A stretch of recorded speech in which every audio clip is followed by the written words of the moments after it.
Good morning, good afternoon, good evening, team. How are you doing, family? I hope all is well with you. Welcome to this episode of Martha Rena Stories. And I really thank God today that He has kept us since the last episode. I hope you're doing well, and I hope you're learning something from our guest stories and you're getting inspired. On today's episode, I am so honored to host someone that has known me for so long. She will tell us more. Her name is Sue, but I would like you to introduce yourself. Okay. Tell us what your full names are. And I know your names, but I want you to just introduce yourself afresh Okay. for the sake of our followers. Karibu Okay. sana. Thank you. Thank Yeah. you so much for having me. Yeah. My name is Susan Kibe at Sulu. Mm-hmm. I am born again. Amen. I love Jesus. I am a product of grace. Wow. I usually say that Susan is one girl that God has really shown mercy because my story is really a story of grace. For me to be here is a story of grace. So I'm a product of grace, and I thank God for the opportunity to be here. Yeah. Yeah, it's amazing to meet you Thank you. and to be here Thank you. and engage with your community. I'm so honored, and I'm looking forward to an amazing session Awesome. to the glory of God. Amen. Yeah. Thank you so much, family. Someone told me that we look alike. I'm happy to have you on board. Thank you. Thanks a It's lot. good to be here. Yeah. So now tell us, who is Sue?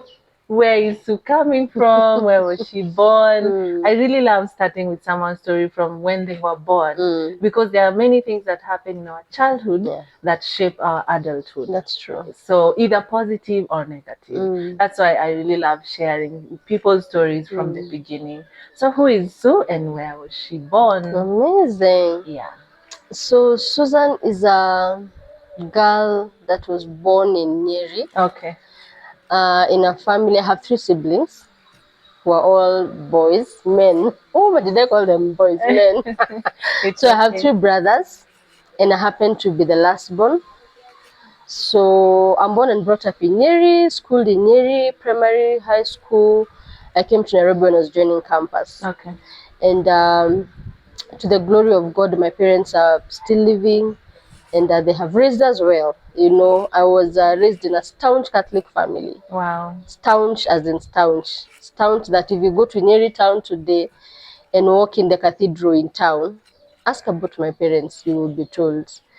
Yeah, and even maybe if there's somebody who's familiar, they can even direct you to where we live. That is how much my parents were in church. And we were brought up in church, you know, trained in the ways of God. Throughout school, we grew like, you know, just a humble family life, but we never lacked anything. We went to school, we were taken care of. Yeah. Yeah. You know, the stories people give of their childhood and probably they struggled. We were not up there, but we also did not lack. We were in school throughout, we had uniform, we had food, we were taken care of. Awesome. Our parents did a good job. My parents were civil servants, and you know, in those days they used to work until they retire. They didn't have many options. Yeah, so 2 civil servants. So personally, I was born in Nyeri, but my brothers were born in Nairobi. Wow. Yes. So did you guys move to Nairobi or? Yes, they began their life in Nairobi, and then now, by the time I was being born, my family had relocated to Nyeri. So that is how my life is in Nyeri. Yeah. Started in Nyeri all through. So I went to school in Nyeri, and my childhood was fairly normal, like any other childhood. But I remember when I was in nursery school, I used to have special shoes. And then I didn't understand what that meant. But later, I realized I had an issue with my legs. Okay. And I was in what is it called? This Association of the Physically Disabled of Kenya. There's a file that had my name on it. So that shows you how much, when I say I'm a product of grace, the devil started to, you know, like look for me from those many years back. So that was the first file in my life when I was still a young baby. So I think that went through the whole of nursery, maybe class 1. Like when I used, my parents would buy shoes and then they're taken to Uko, APDK, Chuma. Yeah. Like to straighten my legs or something. Yeah, but I think I got healed. I don't even remember, but I remember I got healed because by the time I was in like class 2, class 3, I didn't have those shoes anymore. Yeah, so I was in a day school in Nyeri town, and then by the time I was in class 4, by this time my brothers are in high school. Firstborn is in campus, others in high school, and then my parents relocated to now our family home where they have built. Okay. So being in a new environment, I have no friends, and then we are building, so there is even no power at this point. There's easier solution is to take me to a boarding school. So I went to boarding school in class 4. And it was another experience for me that exposed me to a lot. It's like most of these challenges people talk about nowadays. Yeah. For hearing of Julius lesbianism, it was still there even in our times. I remember like those days when I was in class 4, the candidates for that particular year were serious into it. So we were exposed, it had its pros and cons. Yeah. Like we were exposed to, I was independent from a tender age. I knew how to take care of myself. No, mom is away. Of course, you'd cry like the whole of the first week because of homesick. Yeah. But you grew up knowing your parents are know they have to be dependent, wash your clothes, take care of yourself. Yeah. The downside now was in form of now like those vices. But I feel like it also opened up our eyes to know like by the time you're growing older and getting into high school, you already knew when somebody approaches you like this, you keep off. So we Yeah. were not so green. So I went through primary school and I schooled well. By that time the level of education, the category was, I think I went to a provincial high school. I scored, I don't know how many, 500 something over 700. So I went to a provincial school. Yeah. So 500 provincial was good. Oh yeah, I went to Yeah. Chinga Girls. Wow. Then, this many years ago, I went to Chinga very well. In Form 2, I got another hiccup. We went to Mount Kenya. Okay. I was a ranger. Yeah, so we went for a hike in Mount Kenya and I got this altitude sickness. But I didn't know how it affected my hormones. So when I went back to school, I did not get my periods for a while. Okay. But you are in school, you are not even sexually active, so it doesn't really bother you. So I Yeah. just moved on with my life. So the day I think the pipes opened, I got such a heavy flow. I couldn't stay. The high school lesson was like 45 minutes. I couldn't stay for a complete lesson without going to change. Wow. So that made me become anemic. Oh. Yeah, so I couldn't go for assembly. I can't stand for long. I'm always fainting. Oh. That was Form 2, Form 3, thereabouts. And I went through medication, and I really thank God for my parents. My mom would come like every Saturday to check on me, bring me fruits, like what the school cannot offer, she would compliment. And yeah, I went through that hurdle again, and I thank God I recovered. Question for that. Is there a bullying?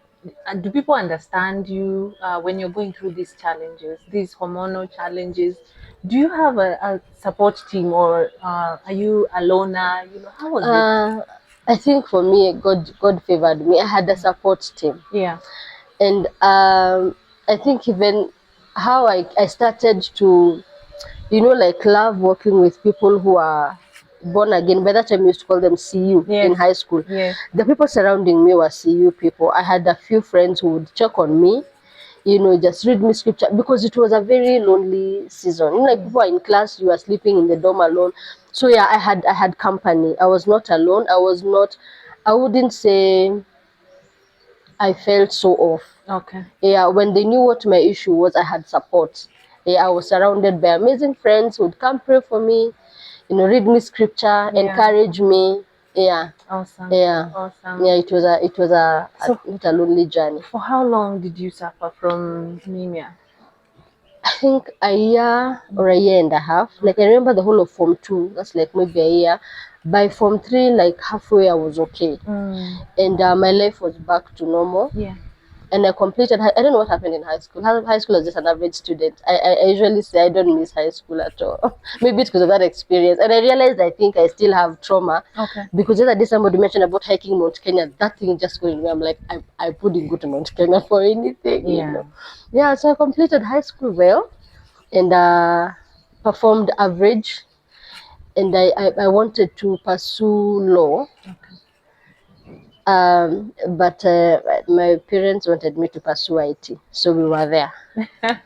And by the time we went to make the decision, the lady who spoke to me, this people who help with career, told me, if you want to pursue law, you really have to read, these big books, make sure you can quote section, what kapot, I realized I won't really get into books that much. No, I don't want. Let me do IT.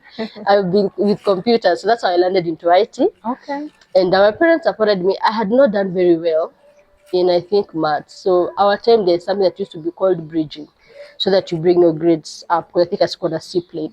After So high school. after high school, Yeah. so I did the bridging. Now was like I started IT from certificate level, then did diploma.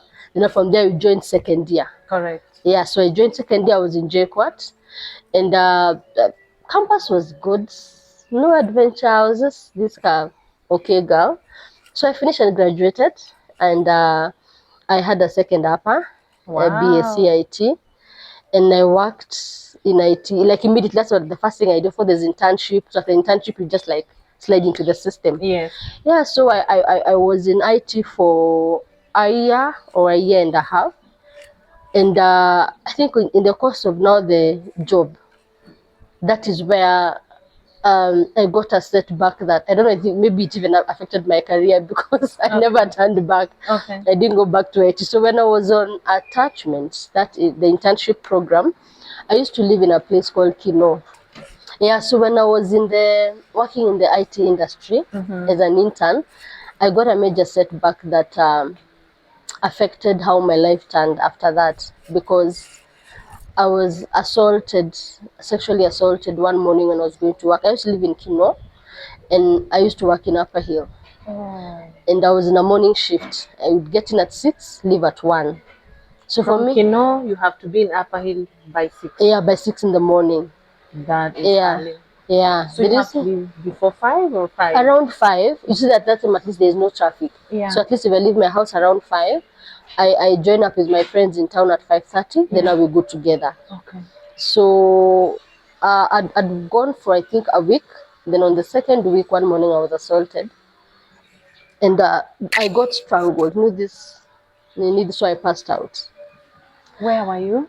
I was walking like to the stage, and it was not even far from my the place. house. Yeah, so I think there are also people who maybe had marked me. There's like a girl that passes here, either that or maybe it was just an unfortunate day. Okay. So yeah, some 3 young men assaulted me, and considering, as I told you, I had been raised well Yeah. in church. Yeah. We know about abstinence, Yeah. purity, and all that. So I lost my virginity to rape, Oh no. and it threw me off balance Oh no. because I kept thinking, okay, I was keeping myself, and then what? Because the strangers have just violated me and stolen my innocence. Yeah, so that was one of the setbacks that I feel like now from there my life just kept moving upon. It's like I'm just flowing, I'm just there. Yeah. Yeah, but of course I got medical attention. Uh, when I woke up from the scene, So when they were done, they just they left ran me. away. Yeah, they left me. So when I came back, I wondered what's going on. And I realized I'm on the ground. Then I remembered what happened. Then of course I could feel Yeah. messed up. Yeah. So I just stood up, picked myself up. Then I didn't even know where I was going. So the first place I landed in was a bar. Just then, it was just near the stage. But then I was very close to the stage. So the first few steps was a bar. So I got in and I told those guys what had happened to me. And one of them was a taxi driver. He volunteered to take me to the police station. Okay.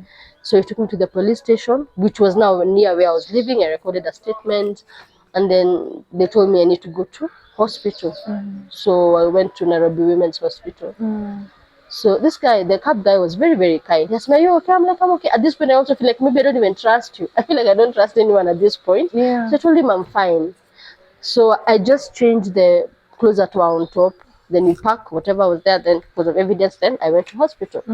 So I went to Nairobi Women's, and that is where a second file was opened with my name on it. So question. Is there anyone that knows at this point, your family, someone? Did I tell? I called a colleague. You see, now at this point when I was assaulted, they also went with my phone. So I think the only number I had was for a colleague, and I think by this time I had a boyfriend. So I told my boyfriend what had happened. Okay. So with those two people knowing, the office is aware, my boyfriend's aware, then I just went. My family, by this time, they're still in the dark. Yeah. So I go to Nairobi Women's, and I see this pink file. written Susan Kibe, GVRC. And I'm telling you, those things, I feel like it keeps ringing, like a second file that's almost shaped my destiny. The But first God file was refused. the If walking, as physically disabled. physically Then disabled. this one for gender-based violence recovery center. So you can see like the devil was really trying to get me. I saw the agreements. I got the most harrowing part of that experience is having to explain yourself Yeah. from the reception, telling her why you are here, what happened. You go to the doctor, you repeat what happened, what they did, then forget they send you to a psychologist, you repeat again to the counselor what happened. But just like the cab driver that was in that pub that morning, God had also positioned an angel in Nairobi Women's. Okay. I met a lady called Penina. I don't even remember the doctor or the reception, but I remember Penina, Yeah. the lady who counseled me. She talked to me and she told me, but then I was 23. So she told me, Susan, today you are 23 years old. If you were only to work with 70 years mortality rate, we say just 70, you have 47 years ahead of you. And the 47 years ahead, you will determine today how they will be. Right now. Right now, you will make the decision. Yeah. And she told me, what happened today morning is not written on your forehead. So boys will still hit on you. When I look at you, I see a beautiful girl. Of course, it's not what you want to hear that time, but I realized later that is where my healing began.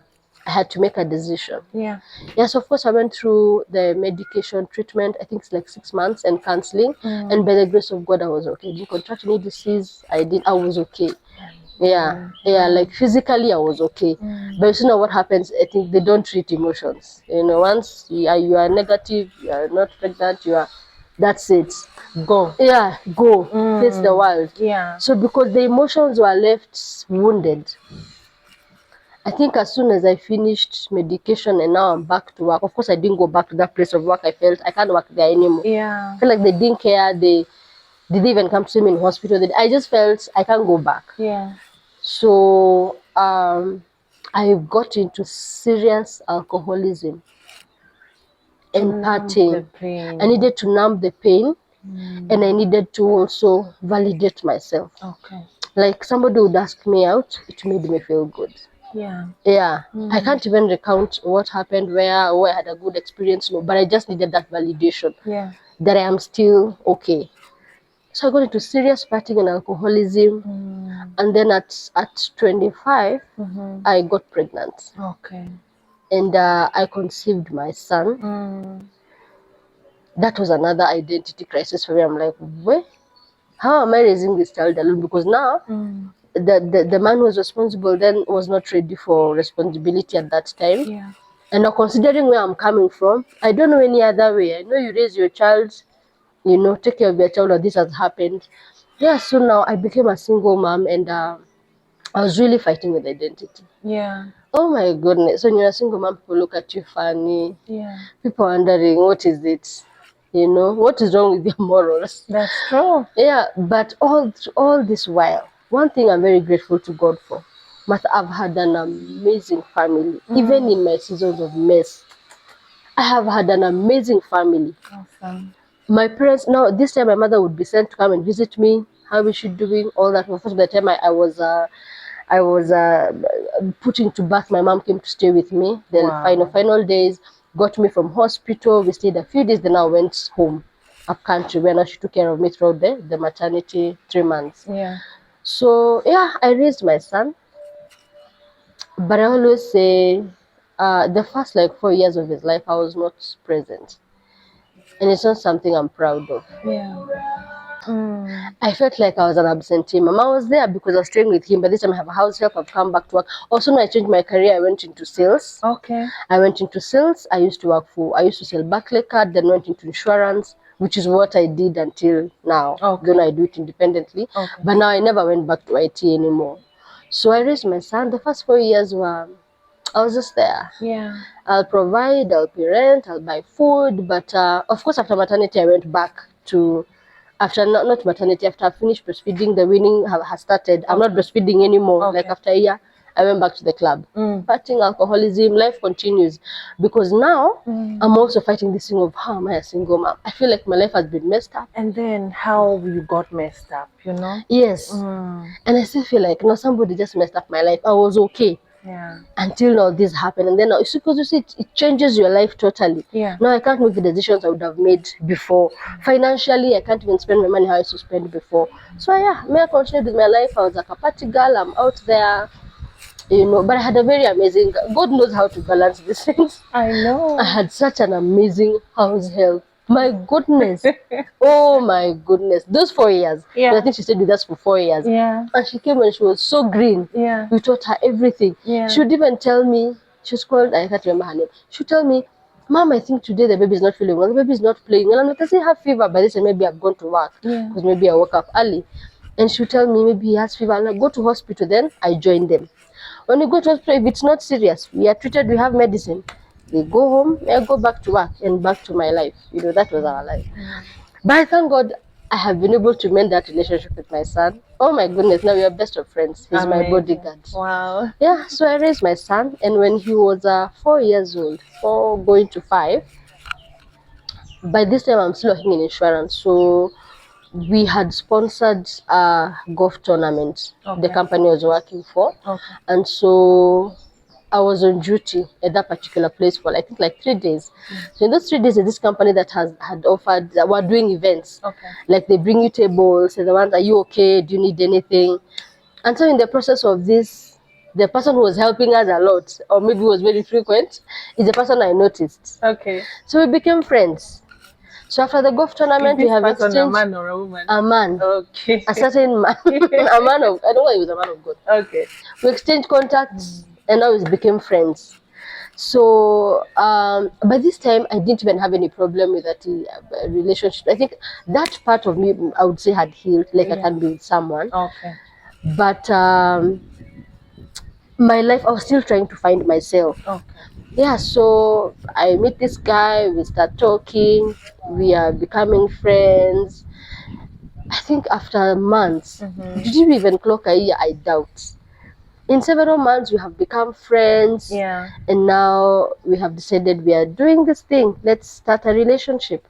Wow. But you see, by this time, I'm not born again. I should mention that. All this while, I'm not born again. Okay. So even the decisions I'm making, it is me. By the time my parents are hearing I'm already pregnant, it has already happened. No one knows. I'm not telling anyone. I'm just. Yeah. So I met this guy, and biggest mistake I made, we moved in together. Before knowing each other so well, or had you taken time to A know few each months. other? Okay. Just a few months. I wouldn't say it was a lot. But I think what struck me was this guy was born again. Yeah. Me, he found me drinking. He's born again. Oh. And then when we started going out, those days, our times, we were going for VCT test.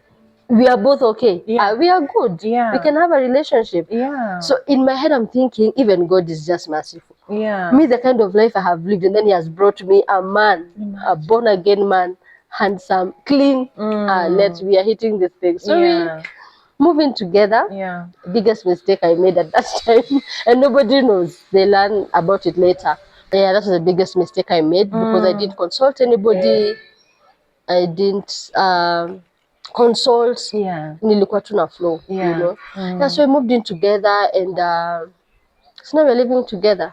It's I call it an entanglement. That was an entanglement or stay, whatever you would call it. Let me ask you a question. Yes. Where is this man coming from? Does he have, there are people who have other families, is he single? Where is he coming from? What is he bringing This man, to the table? he was separated. Okay. And he told me, that one he did not lie. He told me he was separated. Okay. At the point we were meeting, he had been separated 2 years. Okay. So you see, in my, would I call it naivety, or where I was at that time, I thought, I have not chased anybody anywhere. See, he's alone. Yeah. And he has told me, so we go. So there's nobody I have displeased. Let's Because do already this. separated. Yeah, let's do this. Yeah. So he told me he was separated. Okay. And so we moved in together. And the reason why I say that was one of the mistakes I did, because by then I didn't know anything about the covenant of marriage. I'd never been married myself. Yes. So I have no idea what that means. So we moved in together, and I think within a year I had conceived. Okay. And so I conceived my daughter. Hey, but that is where now God caught me. All this time. That is where God captured me, like Jonah. Yeah. Because when I met this guy, now see, I changed, but I changed my life. I stopped drinking. I never went to the club again. I never drank alcohol again. Wow. I didn't do any counseling or any. For alcoholism, God just helped me. Plus, I had really desired. See, I found a nice person. Yeah. I wanted to settle down. Yeah. So yeah, I stopped drinking. I did not struggle at all. I thank God. So we moved in together. Now started going to church. So by that time we were living on Kiambu Road. We were living on Kiambu Road. We were in Rwaka. So yeah, we found a church in Kiambu Road that we joined. Yeah. So you see, when we go to church together, we are new. Everybody will think this is a married couple, and we look so good together, according to what people would tell us. So yeah, we go to church together with 2 children, boy and girl, perfect family. Hey, what else are you looking for? Yeah. So when I joined this church, that is when I gave my life to Christ, because you see, this man found me in my Catholic teachings. So I didn't even know how to pray long prayers. I just knew we pray by prayer book, and 15 minutes I'm done. Yeah. So this one is praying at night, at midnight, 3 a.m. I didn't understand, but he taught me all those things, and I think maybe that was his assignment in my life. Yeah. Only that I overstretched the assignment. Yeah, so I gave my life to Christ when we joined the church on Kiambu Road. I gave my life to Christ. I learned how to pray. Yeah. And then something happened, and you give your life to Christ. Now you start getting convicted. That so God, by the time we were in it, because we were together for 3 years, from the second year, God started talking. I would say it was God. Then I didn't even know how the Holy Spirit, how does God talk to somebody? But I could hear this voice telling me, I have really desired marriage, and I have desired to settle down. But this one, I have settled myself. Hey. So now, I have already had that. But where am I going in this Nairobi with 2 children? So it's you that's feeling that you're in the wrong place. In the wrong place. And then by this time, everything is going wrong, left, right, and center. In terms of when business, payments are not coming through. There was just a struggle. Yeah. Like, if there's one thing I learned in that 3 years entanglement, is total stagnation. You see stagnation that was almost tangible. You could hold it. So you see, even now when you get to a corner like that, you ask yourself, what is going on? Yeah. And so now, by this time, I've learned how to pray, and I'm asking God, what is all this? Yeah. And now I'm a good girl. I'm not fighting anymore. I'm trying to build a home. What is it? Tell me about your relationship with this man. How is it going on? The first year it was good. Okay. Oh, it was good. We're getting to know each other and all that. And I was seeing this is a nice person. It was good. Okay. But not from the second year. Here where things are not working. Yeah, even the relationship itself is not working. Emotionally, it was off. Totally crazy. Like, we are not agreeing anymore. Actually, when I look at my daughter, I normally say, this one, she really fought to even stay. Yeah. Yeah, she really fought because it was tough. Okay. That was one time when I understood what emotional abuse is. Okay. Oh my goodness. Emotional abuse drained me down. I lost my self-esteem. I was just moving. I was like walking dead. Yeah. And so you see, all these things are not working. I'm not happy anymore. I've lost myself. I don't go home as often. I don't even miss my family. I'm not even allowed to go home, because like, no, you're enclosed. It's this thing, and you cannot get out of this rut, Yeah. So one day, as I was praying, God just told me, you have settled yourself. So now I had to change my prayer. So at this point, it's that place of desperation. Yes. Yeah. I really want things to work. Yeah. Things are not working. So I had to change my prayer from now, God to direct me. Now, how do I move from here? Okay. And sure enough, in 3 years, God gave me the courage to just talk to him and tell him, I feel like we are not in purpose. And to the glory of God, he received it well. Okay. Even him, he had realized his life had changed. Okay. The way we met is not the way he was. Okay. So he told me, yeah, it's fine. He has also noticed since we came together. Wow. Yeah, it's like his life is not also working. There's something. And he said, actually, I think that came from me. He said that maybe he used to say that God loves me very much, that he used him to come and snatch me from where I was and help me change my life. This is the most interesting. I'm thinking, what are you talking about? Wow. Yeah, Two mature people deciding that this is not working it's not working. and it's not doing any good to us. Yes. But no matter we didn't fight, I wouldn't say he was unfaithful. I wouldn't say it was just not working. Yeah. We were completely out of purpose. Yeah. And like him, he knew what purpose was like when he was meeting me. I didn't know anything about purpose. I was just living. Yeah. So you see now by this time I have learned the word. I know what it means to be in God. I know. So I had to ask myself, why is it not working? And so we decided it's not working. So in 3 years we separated. And believe you me, it really hurt me. As much as I was not happy Yeah. and I was feeling emotionally abused, oh my goodness, I was so hurt. I never thought I would stand again. Yeah. Hey, I remember that morning when I told him, no, we discussed like a month too. So we are going to separate. Then we stayed for a month. Then because his son who had come and we were staying, now he's not going. So now as we couldn't go anywhere, where are we going? You're the one who came, so. You leave. Oh. So now one morning after like a month, I told him, this thing we discussed, I think it's time to actualize it. And it was a Sunday morning, I remember. So I told him that because things had become so bad because sometimes you don't go to church. Yeah. You have these Sunday night fights. Yeah. Saturday night fights. So Sunday morning, nobody even wants to go. You don't even want to do anything. You're just there, you know. Yeah. So this Sunday morning, after we had that discussion, I woke up and I went to shower. I said, I'm going to church.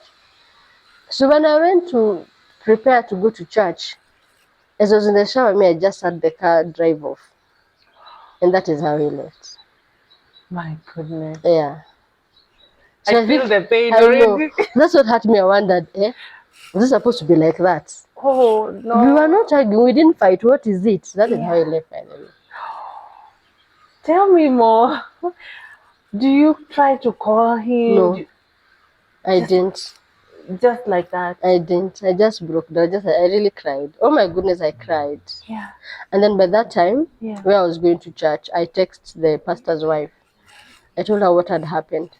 Because it's like she was working this journey with me. Okay. So I texted her. She told me it's fine. After the service, come see me in the office. And that was it. So I think I just cried. I wiped my tears outside church. Went to the service. Then continued. Let's after service. I told her what happened. Yeah. And she told me, now God is going to help you too. Now build from here with your children. Because this one you have done is to honor God. Because you have realized you're not honoring God. This relationship was not honoring God. But it was painful. Martha, it was painful. Oh my goodness. You know that comment can make you feel like, okay, let's rise up and move on. You know? Yeah. It's not easy. It's not easy. Yeah. And I'm also feeling like, do you know how it feels? Yeah. You are okay. Exactly. Yeah, but looking back, now I understand what she meant. Yeah. Because she told me God will not put you to shame because you have done this to honor God. Okay. That's when I started my journey. By this time, my children were not at home. It was a holiday. My children were at my mom's place. Okay. I'd gone to visit their grandmother. So when they came after a week, they're like, oh, Mom, honey, where is Dad? And I told them he traveled. So, he's traveled month 1. 1 month is over. Another month. And where did he travel to? Out of town. So now with them, I just told them, Dad is not coming again. How old is your daughter at this point? 3. 3 years. Yeah. Questions. Yeah, because what happened? We left a week ago. You guys were okay. What is this? Yeah, so I just walked with them. But of course, it was very hard. And I didn't want the questions. But one of my mentors at that time helped me understand that even the children are going through separation. So I should allow them to ask we are healing together. I should not leave them as I'm pursuing my healing. That is eye-opening. Oh yes. Even the children, because they are used to this family unit. All of a sudden things have changed.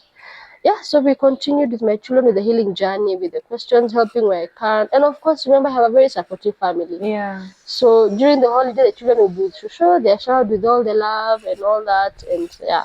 So back home, I had a very strong support system. Wow. So with time, I also put myself together, healed, and I started focusing on my career. And by that time, I think I was also serving God in church. I want you to tell us more about the healing journey. How was it? Like, How long did it take? How was it? What were you doing that, looking back, it helped you to heal? You know, there are people who get stuck. Yeah. And like myself, I've been walking that journey. And there are days you wake up and feel like, I'm just empty. Not moving, not back there, not moving ahead. So how was your journey and what did you do? Wow. Yeah. My healing journey, I think apart from my family that was very supportive, I enrolled into so many programs. I just felt like I wanted to be busy. Yeah. I don't have a time where I'm thinking, oh, now I'm alone, I'm feeling lonely, I'm crying. No. Okay. So at that point, I enrolled into very many. I think that's when I did Mothers of Sons. I took another program called Noble Womanhood. But then as I'm taking these programs, I'm learning about my background, where I'm coming from, healing the family tree. And Are these in church or? No, outside. Okay. Yeah, Okay. outside church. Like I have friends, network of friends. You know, this thing is happening, you can join. So I think I did like 3 programs. It was those 2 Mothers of Sons by Transformations and Noble Womanhood by my friend called Faith Moredi. They were back to back. Okay. So you see, I'm busy. It occupies my mind, and in it, I'm also finding myself. I'm finding who are you as Susan. Yeah. And especially I remember like Noble Womanhood, that's something about the family tree where I'm coming from. And so I realized that the way this thing of single parent was, I've seen it a lot. Okay. You know, like even in my family, I have aunties who are not married and all that. So I started finding myself and seeing what I need to deal with. Okay. So by the time I was done, I think even that feeling like you have achieved something helps you. Because you see, when you're healing, it's like everything around you is just doom and gloom. Correct. Yeah, everything is just dull. Correct. So you really need that little Light. spark, the light. Yeah. It makes you feel like the things are moving. Yeah. So I think even like having those 2 certificates, I've gone through this session, 8 weeks, 12 weeks, it makes you feel good. Nice. And then I also was very keen on parenting. I decided now I'm parenting these children. Okay. I've taken them through a ride. Now it's time to parent. Yeah. So I also formed a very close bond with my children. Very close. Like yesterday, I saw a memory of 5 years ago, 2019, 9th April 2019, we had gone for a photo shoot. Nice. From Ruaka, that time we were in Kirigiti, we went all the way to Kilimani, those areas, some grounds, did a photo shoot with my children, we changed outfits, we lived. Yeah. Yeah, where life had stopped, now we started living. Wow. Yeah, so intentional parenting. Just also getting to know how are their feelings, how are they going on. Yeah, so of course, the time we moved from where we were staying, we moved into a new place. And so now when we moved, we started our lives afresh. So by this time, I'm still in church. So I have a foundation. Okay. So now I'm not jumping up and about. Now Same I know. church? Yeah, same church. Okay. So now I'm parenting my children. I am serving in church. I am accountable by now to my pastor. I can't date anybody. There's no way I could have gotten into another entanglement. So now I am this single mom who is raising her children and just parenting them intentionally. So we move on with our journey, and even the children at some point, they would still ask questions. Like I remember during that COVID year, my son asked me about his father. And I thank God I did not lie, because apparently he had asked my mother back home. And so the same thing I told him is what my mom had told him. I'm like, yeah, your dad is around, only that we never lived together. Okay. Yeah, so I took him through what happens when a lady is getting married. So those things didn't happen. So that is how we are not together. But if you don't meet him, you can meet him. And they actually met that time during COVID. Okay. Because I realized at this time my son was a preteen. He's seeking identity. Yeah. Yeah, so my daughter's father. So let me take you back. So when you reach out to him, he accepts. Yeah. You come back. Okay. I think he actually wanted to see the child. Okay. But at some point I felt like we needed the space to heal. Okay. And because I'm the one who was doing everything, I didn't feel like there was a chance of him. Yeah, because not supporting, not paying fees. So we don't get to interact a lot. Correct. Yeah, so if it's this just thing to say hi, it will come. Yeah. And then that time came and I allowed him. And so they met, and now he knows his father, he knows who he is, and once in a while they would meet. So my daughter's father also tried to follow up after some time, and I realized my daughter was really affected. You see, girls and their fathers. So every time he would come and take both of them for this lunch, maybe Luna Park, and then bring them back. My daughter would really cry. So I realized it's not helping any of us. She's taking me back. She also needs to heal. So I just prayed and told God to help us to heal our emotions. That was something I'd learned from one of my mentors. I was told to pray for their emotions, my children's emotions to also heal. And so, by the way, I think that prayer like detached them. Okay. And now he, for real, now moved out of town, for real, like Mbali. So like he's not near, never comes. Yeah, and so I raised my children peacefully without hassles and bustles of, yeah, because you see, when we go through those seasons of separation, we have to really be keen to protect our children. The children are innocent. So nothing should affect these are should not affect the friction should not get to them because it also ends up hurting them and forming trauma wounds. Yeah, so I raised my children peacefully. Uh, when my son was 13, 12, 13, that's like how many, like 3 years ago. Is it 3 years ago? 3 years ago, someone approached me. By this time, I have gone through 6 years of parenting these children alone, intentionally. Of singlehood as well. Yeah. 6 years of singlehood, 6 years parenting my children intentionally, 6 years of finding myself. By this time now, I had already identified, because I've been in the classes I was taking, that I was very vulnerable. Oh, it matters love. When you tell me, hi, I want to just have a date, you know. So I had already learned that was my situation. So I had to be accountable. And one of the people that has worked with me, the lady that was my best mate, at some point was telling me, now you're not dating again. No, let's raise these children. Like he would go tell her, oh, you know, there's this person. No. Now let's raise these children.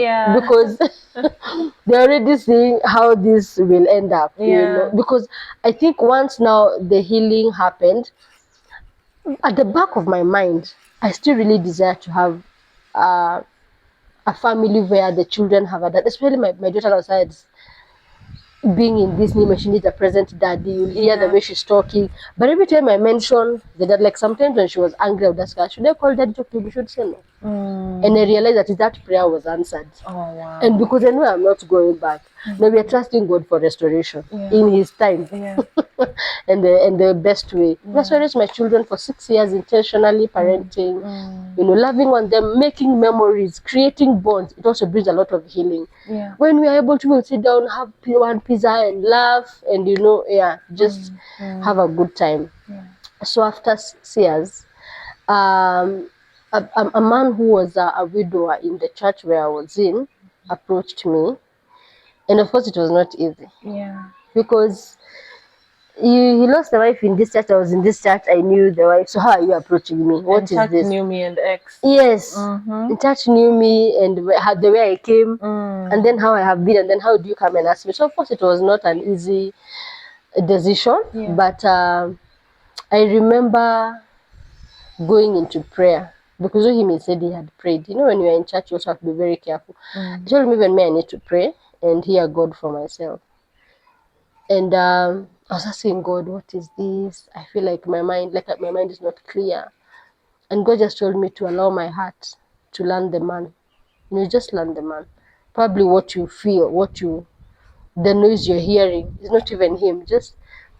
So once we talked and agreed, we went to our pastor at that time and he guided us on how to date because we were in leadership, both of us.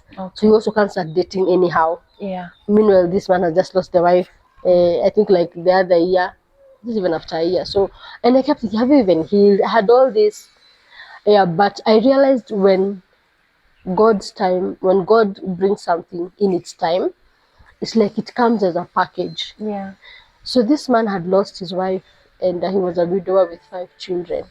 We approached our pastors and they guided us on how to date. First of all, they also agreed, you know, like, this, if you guys are in it, this is good. You know, like affirmed us and confirmed if you have had God, this is good. Yeah. And so they guided us on how to date. And our biggest responsibility was now to bring the children together. Because you see, my husband and I, we are adults. We can decide what we want. Correct. But we have to bring our children to where we are. And one of the challenges of a blended family is that you cannot just run things alone. Like him, he had 2 young adults. Yeah. You see, now me, I had my son was a preteen. My daughter is preteen. My daughter was even below 10. Yeah. That's why she was at like 8 years old. Him, he has 2 adults, and then a preteen and 2 others. So, especially for the sake of the 2 young adults, he really had to be sure he knows what he wants, and Yeah. he'll be able to talk to them and see.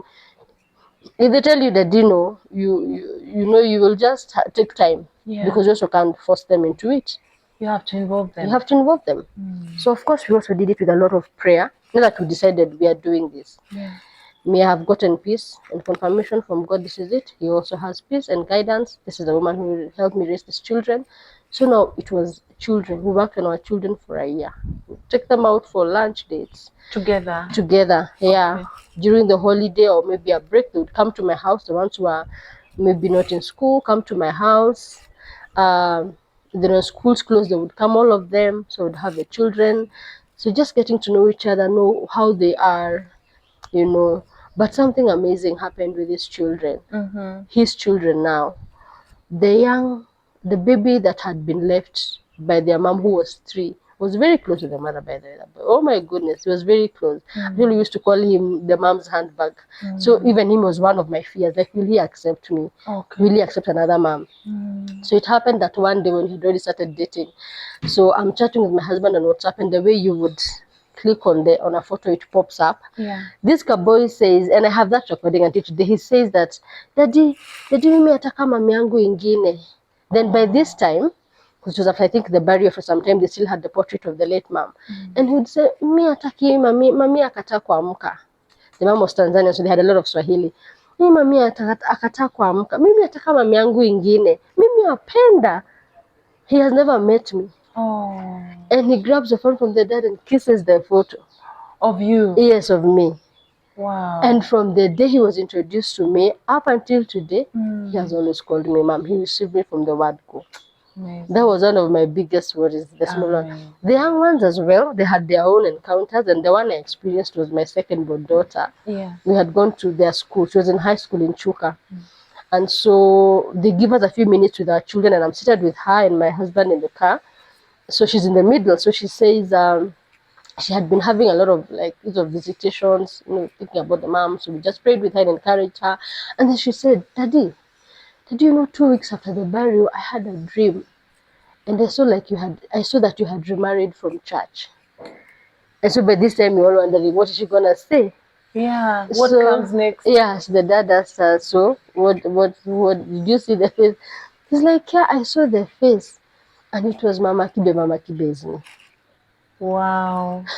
Martha, I'm telling you, I felt like, you feel like the earth should open up and swallow you. Yeah. I'm like, what kind of family is this one? Yeah. God is bringing me into, It was scary. And from Chuka, when we were driving back, from Chuka until Moya, we did not speak. Yeah. I was just thinking, what was that? Yeah. But in that time, as I was thinking about what she said, I realized God was confirming my fears. Yeah. My fears were that these older children and this baby, I already had the small baby's version. Now I've had this one. God already showed them. And so even if tomorrow, he was confirming that all is well. All is well. Yeah. All is well. I am with you. And then you see, I kept encouraging myself. We have grown up hearing of wicked stepmothers. So sometimes it even feels like you can't even introduce yourself. Like you say you're a stepmom, people look at you funny, But I kept telling myself, I could be a stepmother to these children, but I'm a woman of God. Wow. So my first assignment in their lives, I am a woman of God. And I would want them to know me. Even I told them, like those big ones, but they don't struggle to call me mom. Don't struggle. If you want to call me Mama Kibe, by the time I was a pastor in church, if you want to call me Pastor Sue, whatever you want to call me, don't struggle.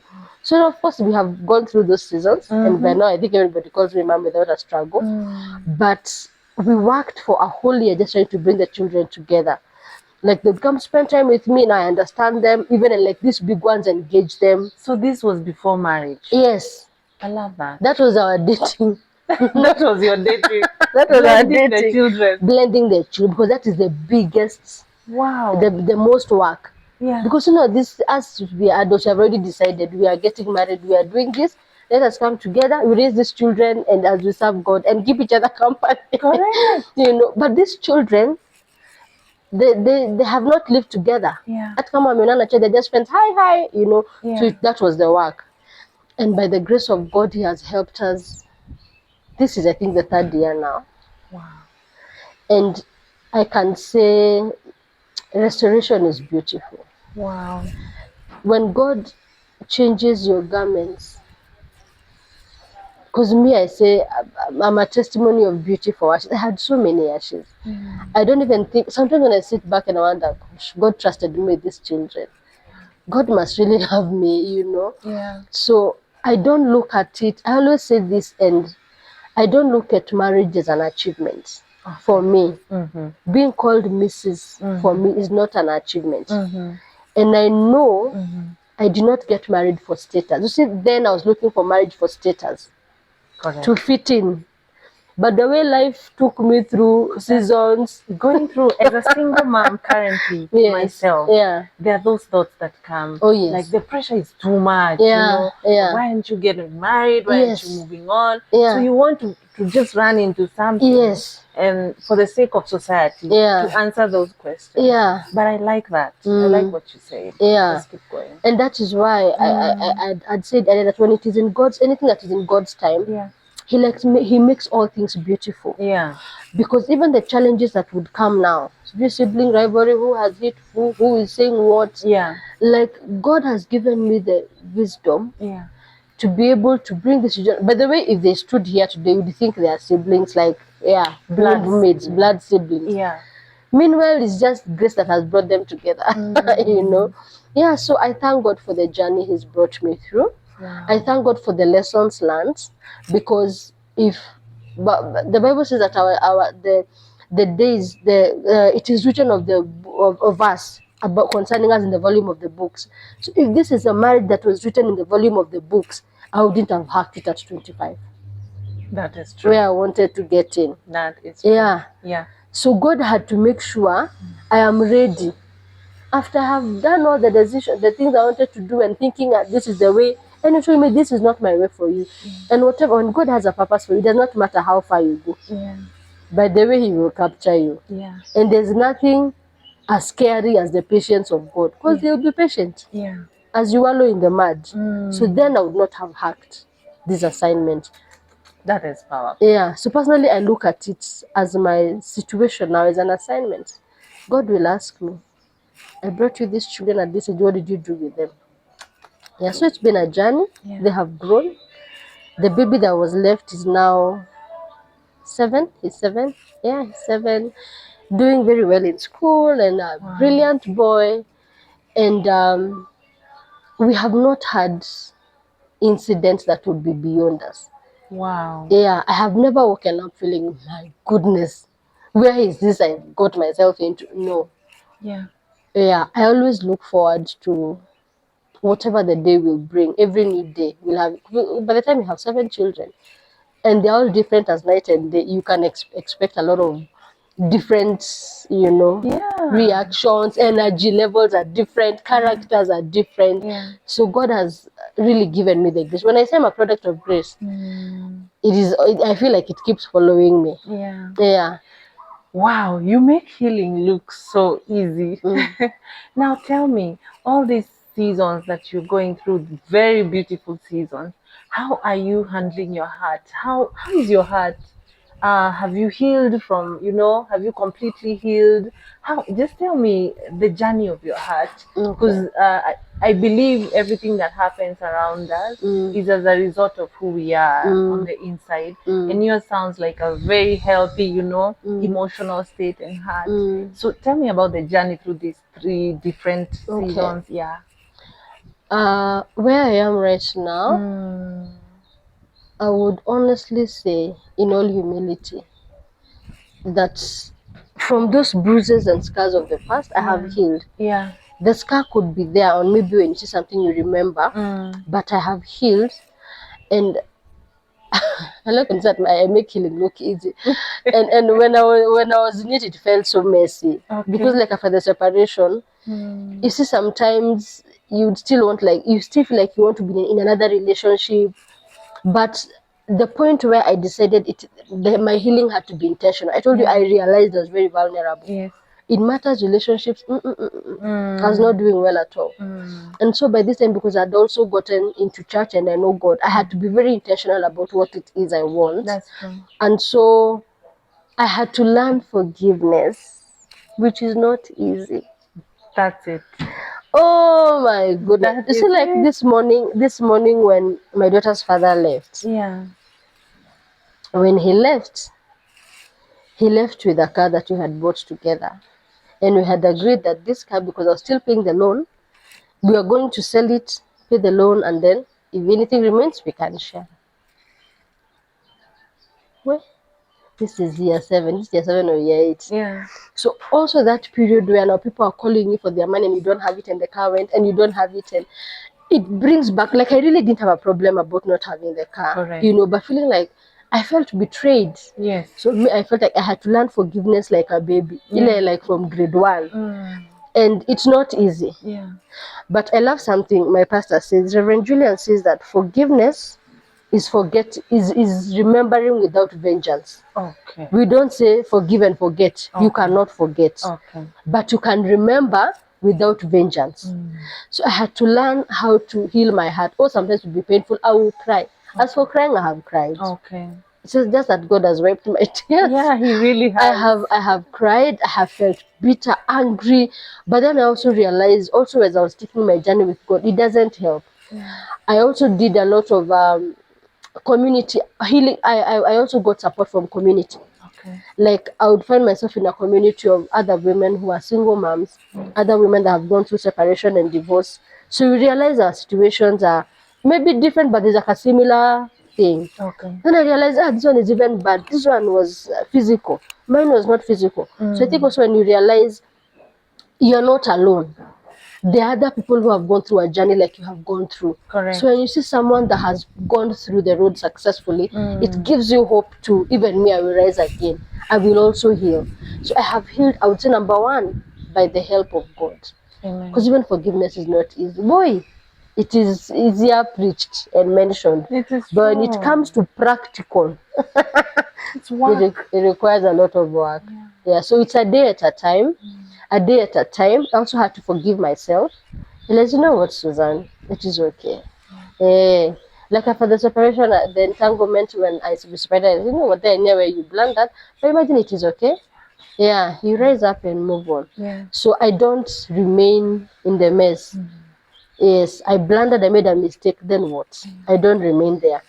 And then also to realize that when God forgives us, He doesn't keep taking us back. Yeah, those things come from the enemy. So I had to be very intentional about releasing the baggage. Okay.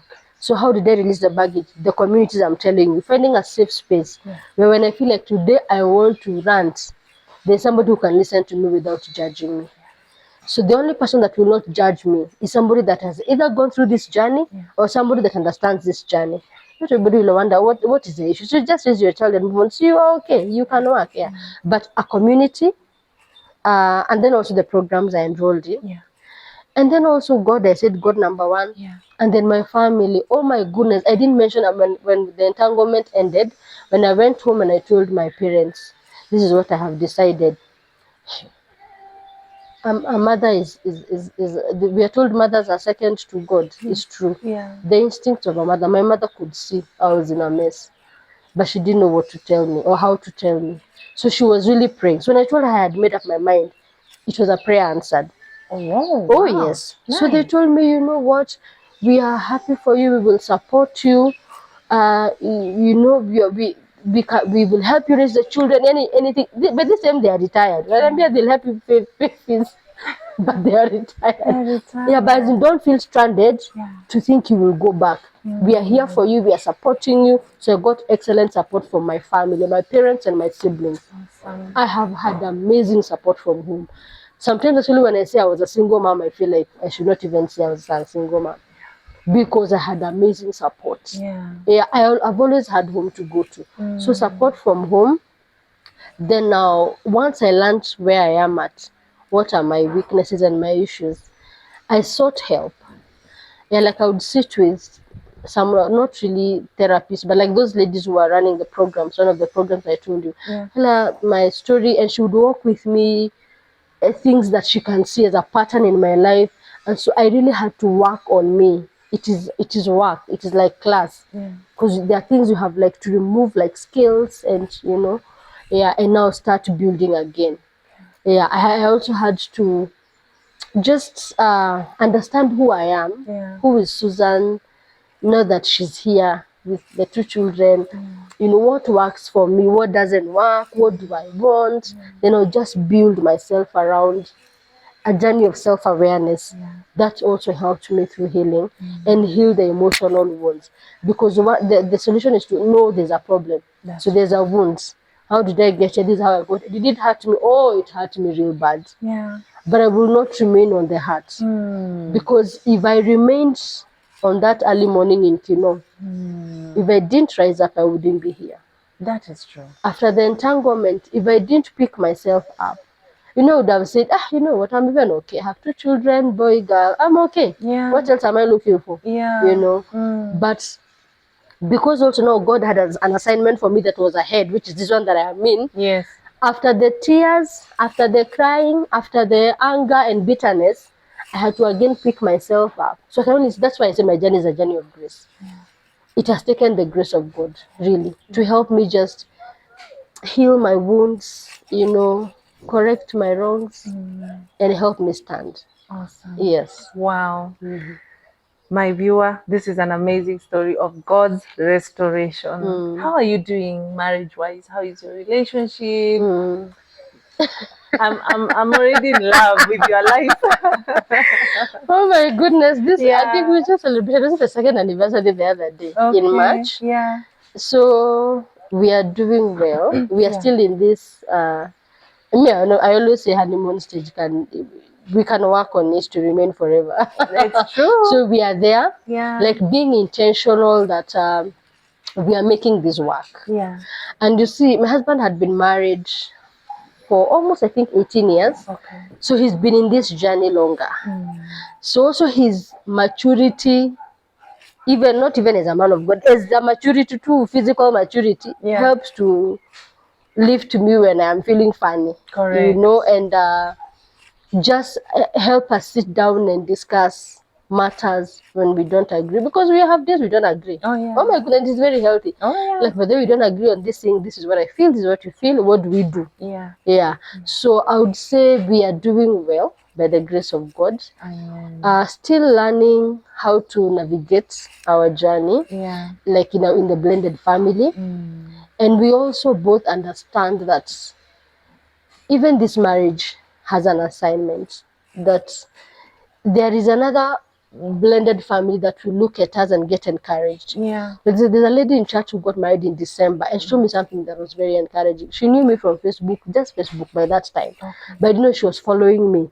So she's coming to get married. Her story is very similar to mine, because she got married to a man who had also lost his wife through childbirth, and them at least they were friends. So she's like, when I look at you as my Elizabeth. You have done so well. You have embraced the season so well. And I'm like, my goodness, the life we live, people see. And people draw from what you're living. Yeah, so by the grace of God, we are doing well. Still working on our marriage, working on each other, and just being intentional. That we are working this marriage. And being intentional that this is about us. This is me and you and our children. And of course, God in the middle of it. So before anything else comes, anyone else comes in, me and you and God, we are working this thing, and then we are raising these children. Because God will ask us, him, God will ask him, I brought you this boy and girl, what did you do in their lives? Yeah. You know, they were looking for father figure, have you been that father figure? So you have to be very woke. You can't just go do it casually. Yeah. Wow. So we thank God. What a beautiful story. We thank God. We thank God. We are learning every day. I'm telling you, you have really blessed my heart. As much as viewers will get inspired, Amen. you have really blessed my heart Amen. on healing, that healing journey, that the fact that it's possible. You've been there, you've done that. Not perfect, but so far so good. Oh, yes. We thank God for that. So I'd like you to look at that camera and encourage a woman that is somewhere, myself included, trying to heal, trying to pursue healing. Of course, there is so much that God has in store for us, but sometimes we get stuck somewhere. Maybe just look at that camera and encourage a lady out there, men included. There are also men who are not able, it's just the state of their heart. They're somewhere and they cannot be able to move forward. What is your word to such people? Wow. Amazing. I think what I would want to encourage someone who is out there wondering what's next, you know, how did I find myself here, is that once you identify where you are and the state you are at, there are things you know that are beyond us, and we can only look to the higher power, that is God. I don't account my healing journey or my restoration to anything. I am not a master's in anything, you know. I've not learned courses that, but God has helped me, and have also had a community. So ensure you have a community around you, somebody that can listen to you without judgments, you know, a community that understands where you are at, and of course, always desire to be in the hands of God. The Bible in Jeremiah, is it Jeremiah 18, talks about the story of the potter. And when Jeremiah was sent to the potter's house, he says that he realized that when the potter was making the pots, sometimes it goes into another shape, it gets mad. But so long as you remain in the hands of the potter, he will make you into another vessel. And I am a testimony that when you remain in the hands of the potter, he will make you into another vessel. So today when I talk to you, and probably you have been through, you know, a marriage that did not work, emotional abuse, you know, loss of any kind, sexual assault, imagine it is possible to rise up. Yeah, it is possible to rise up and trust God to beautify your life one more time. Yeah. Awesome. Thank you so much. We are so blessed by your story. This is a beautiful story, and I wish you both nothing but the very best. And may God continue blessing you and your children, and may they grow to be God-fearing children, and may they succeed in their lives. So now I understand that you have a book. I know that you have written a book. Yes, I do. And it would be so unfair if we ended this episode without you telling us about your book. Tell us what it's called, where it can be found, and also the parting shot where you can share with us how can people reach you, because I know there are women and men out there that just need encouragement, and it's not really that they have to be following this channel. They would want to hear more from you, so you can share with us how people can get in touch with you. Okay. Thank you. Yeah, so I am on Facebook as Kibe. I am on Instagram, the same at Kibe. And then, yes, I am an author. I should have started that with my introduction. I have written a book called Gracefully Broken that I launched last year. And Gracefully Broken is a story of my life. And as I have shared, even you can see, I've been gracefully broken. That the brokenness did not finish me. Because if I didn't, by the grace of God, put the pieces back together, I wouldn't have a story. So Gracefully Broken is available. It is at Nuria Bookstore at the Bazaar on 11th floor. It is also in town at Uniafric Lane at Aptas Logistics. And we also deliver. Yes, so Go ahead. I can give my number. Yes, please. Yeah, so I can be reached on my number, which is 0780 841 586. If you call that number or WhatsApp 0780 841 586, we'll be able to deliver the book to you. And I Awesome. am so glad to have connected with you today. And I pray that somebody is encouraged Yeah. and know that indeed it is possible to be gracefully broken. So Yeah. wherever you are today, it is not the end. That is not how the story ends. Yeah. You're the one to decide how the story ends. So Awesome. thank you very much and God bless you. Thank you so much. My viewer, I know there are some people who may have some speaking engagements. I believe you can be invited. Yes. Women conferences, you know, please feel free to reach out to Sue, because as you can see, this is an open book. Her life is an open book. Even as she has written her own book, she's a real testimony that can really encourage people. Amen. So please feel free to reach out to her. Thank you so much. Thank you for having me. I am so honored to meet you physically Amen. and also Thank to you. get to host you here. Thank you. May the Lord bless you. Amen. And congratulations. Thank you. Keep Thank you for winning, having Sue. me. Thank you. You are a winner so far. Amen. Just keep Thank you. winning. Thank you so much. Thank you so much, our viewers. As always, we are coming to you from the Manthari Resort Gardens on your way from Denderu to Banana. And this is where you can come and have all your events. Please reach out through the number on your screen. God bless you and see you in the next episode. Bye for now.